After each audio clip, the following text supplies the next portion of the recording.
TNI tak lagi memberi hati kepada OPM di Kiwirok Intan Jaya, sebab selama ini sudah diberikan peringatan dengan melakukan pendekatan.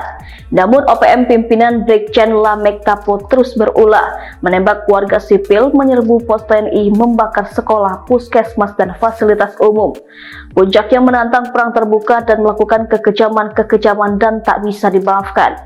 Brigjen Pol Faisal Ramadhani di Jayapura mengatakan KKB Ngalum Kupel Selasa 7 Oktober sekitar pukul 7.45 waktu Indonesia Tengah membakar bangunan SMP Negeri Kiwirok di Desa Sopamikma, Distrik Kiwirok.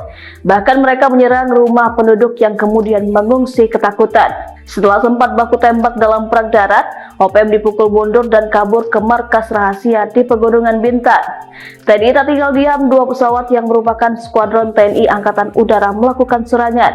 Markas OPM Kiwirok hancur.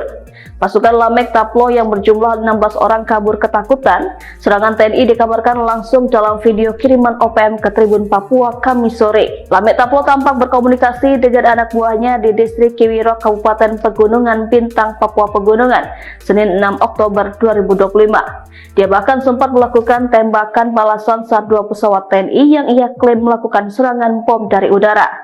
Pimpinan Kodam 15 Ngalum Kupel Brigjen Lamek Alip Kitaplo menyampaikan dalam videonya jika melakukan serangan udara. Ia menuding serangan itu tak hanya menghancurkan markas OPM, tetapi kawasan pemukiman warga sipil juga dilaporkan tak luput dari serangan bom udara menggunakan 2 buah pesawat militer.